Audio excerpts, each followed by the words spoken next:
Hey, it's your girl, Miss Trina with Chat with Trina. And today I am chatting it up with Mr. Chris Hollins, who is running for Houston mayor next year. Today we're going to let him introduce himself to you all, and we're going to also talk about the current election that we're in and the importance of your vote and your voice.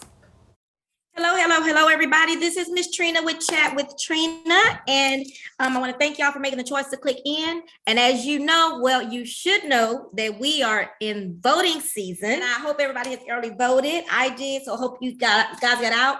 And just since we're talking about that, I have a guest today, and his name is Chris Hollins, Christopher G. Hollins. Am I right? That is correct. That's what my mama named me. That's what's on your birth certificate.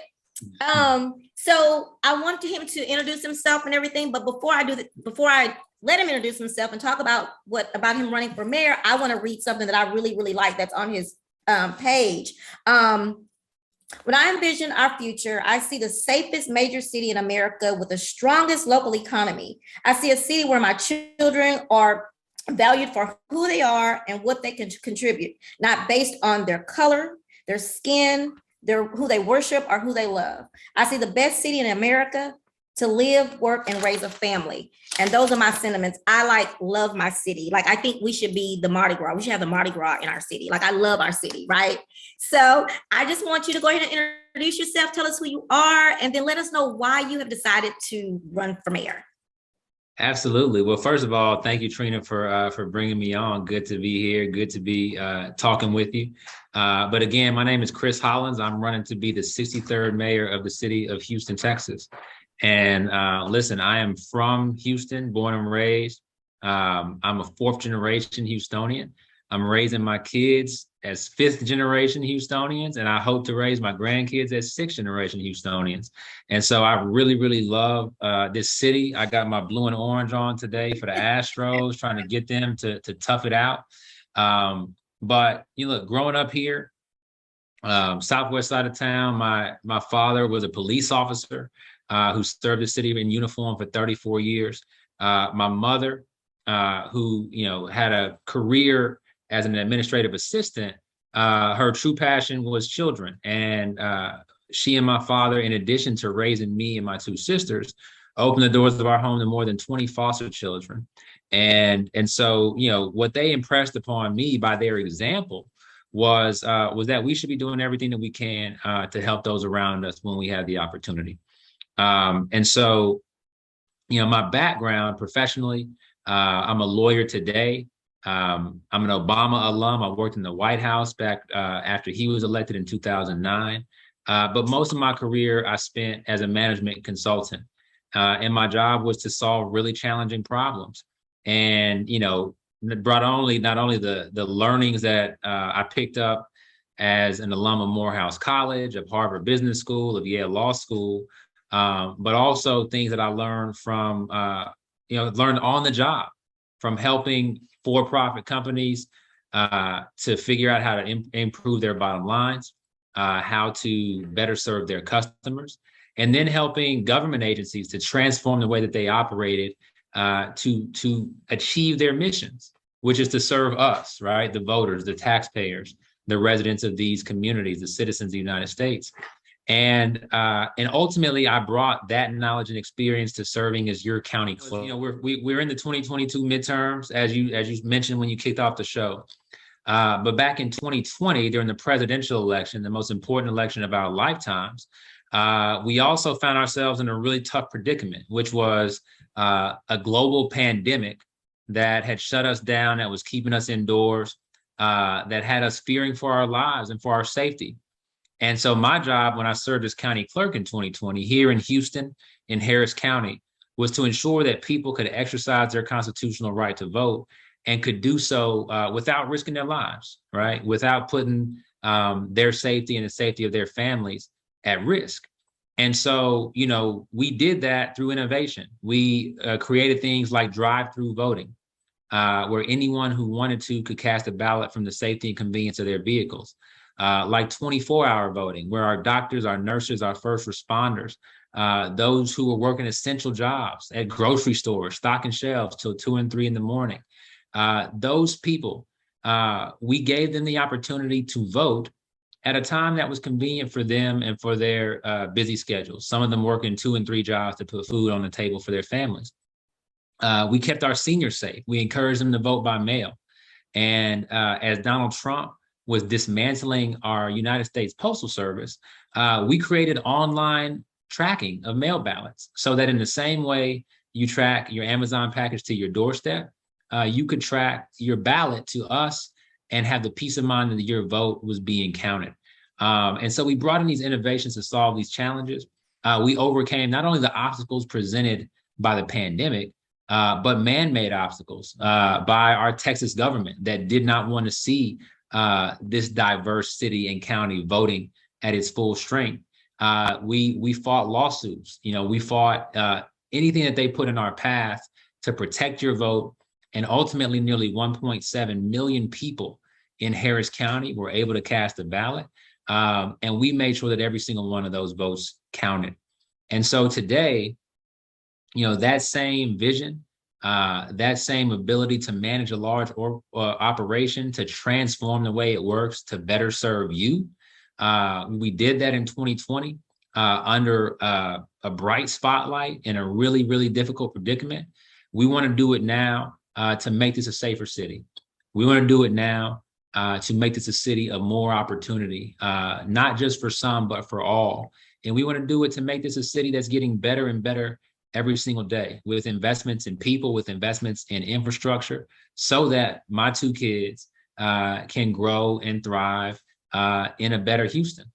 And so that's why we're doing this, because I love this city, because we're uniquely positioned as someone who's going to bring in the executive kind of leadership that this city needs to move itself forward, and as someone who's brought this community together to solve our problems and wants to do it again. Look, what I just talked about with the 2020 election, I did not do that by myself. Not only did I have a talented group of folks at the county clerk's office, but we had more than 11,000 people in this community during the pandemic, put their own health at risk so that you could vote, so that their neighbors could participate in democracy. We had so many nonprofits, we had so many businesses who said, we want our employees to be able to serve. So many people that open up their space, churches, synagogues, mosques, temples, community centers that said, hey, use us as centers for democracy during this important time. And so we want, we know that this community can come together, can be galvanized when it's important to solve the biggest and most challenging issues that are facing us. And we know that we can do it again to move the city of Houston forward together. So that's why I'm running. Our election is next November. We are a year out from it. But as you mentioned, Trina, there are some critical elections going on right now. And so we're spending our time and our energy today making sure that people come out in the next 5-6 days to exercise your right in these elections, because every single election counts. I'm really passionate about this. The lower you go down a ballot, the closer you get to your own doorstep and the issues that matter to you and your family and your community on a day-to-day basis. And so not only do we need you to go out and vote, but don't just vote for governor and then walk away. Vote down, in Harris County, and I know people are watching this maybe from across Texas and across the country, but in Harris County, almost 100 elections are on the ballot. And then there's some propositions that are asking you if you want to fund public safety, if you want to fund better roads. And we need you to vote all the way to the bottom of that ballot, vote yes on those propositions, and vote for candidates whose values align with yours, who want to see your family safe, who want to make sure that your kids have access to quality education, who want to make sure that you have access to healthcare, and that you get a fair shot to live your version of the American dream. Go and vote for every single race on those ballots, and vote. You can vote today. The polls are open right now. It's 5:15. The polls are open until 7. Tomorrow, we no longer have 24-hour voting because the folks in Austin have now made that illegal. But tomorrow the polls are open until 10 p.m. So if you work late, tomorrow, Thursday, November 3rd, is the opportunity that you have to go out and vote until 10 p.m. and then you have Friday, and then election day on Tuesday. And so take the opportunity to vote, push your family, your friends, your colleagues, your neighbors, your church members to get out and vote, because every single vote counts, and we need to be the decision makers on our own future. Don't leave that to somebody else. Thank you. My mom was one of those drive-throughs. She had so much fun. She did the drive-through. And that's where I know you from, Chris, is seeing you do that. And I was like, oh my God, that was so genius. So that's where I remember you from. I do have a quick question for you. I just want to ask you real quick, that someone told me to wanted me to ask. With the death of the person that just passed away, Houston has been getting this really bad rap. What are you planning to do to bring us together with that, to get crime off the streets a little bit more, to make us better when it comes to that? Yeah, obviously, that young brother, 28 years old, lost his life at a bowling alley. Went out to have fun with his friends in the same way that all of us do on a regular basis, and never saw another day. And that is terrible. It is awful. It's tragic. And other folks have had that same experience. Families have been broken by violence. And we need to make sure that we're focused on public safety as a priority. And that is the number one priority of our campaign, to make this the safest major city in America, like you just read. And so, look, number one, that young brother died because somebody else was carrying a gun, right? We live in a state where our state leaders have put, gun ownership over safety, plain and simple. And I say that as a gun owner. My wife and I have a number of handguns in our home, but these things are killing machines. That's what they are. That's what they're made to do. And when you own them, you have to own them responsibly.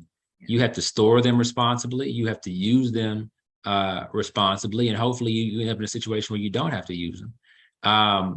But the laws of our state are not set up for responsible gun ownership. We're not doing background checks. We're not doing mental health checks. We're leaving these weapons in the hands of people with track records, whether it's of abuse or other things that leave them unfit. And we're putting weapons of war in our streets. Uvalde was a situation where an 18-year-old kid went on his birthday and bought a weapon of war, and then used it to take 21 souls from that community, 19 of whom were children. Babies. That's awful.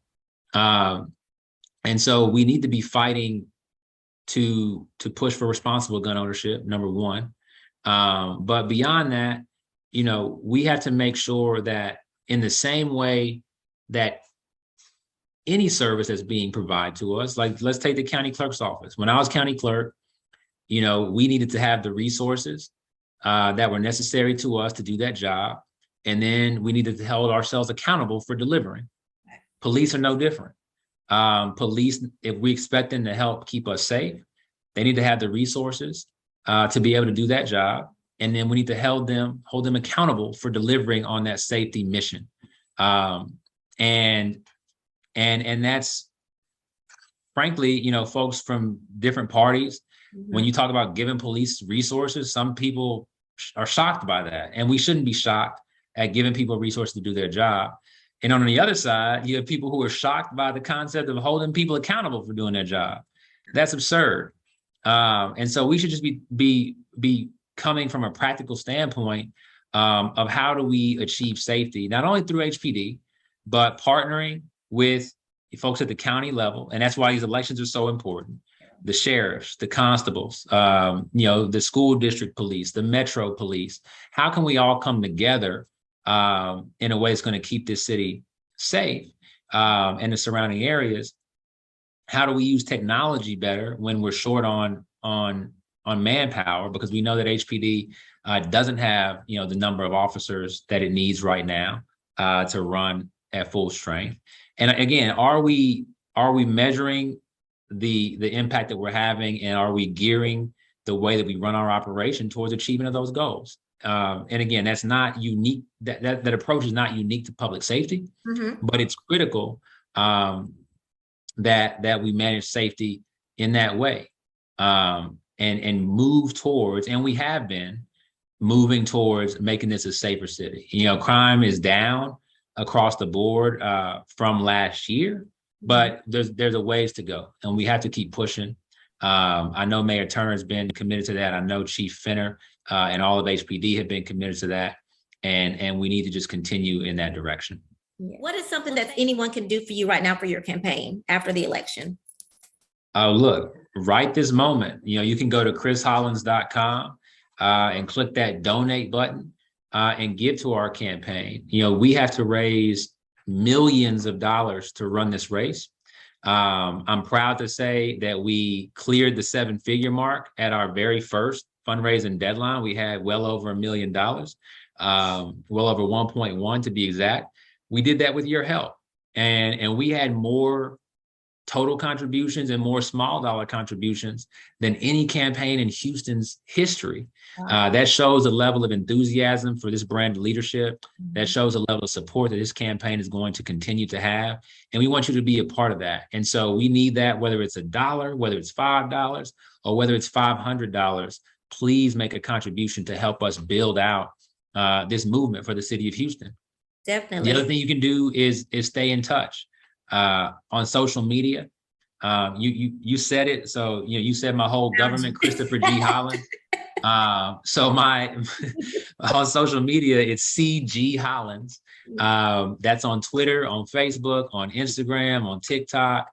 You can go to CG Hollins and keep up with what we're doing on a regular basis. And so that's important.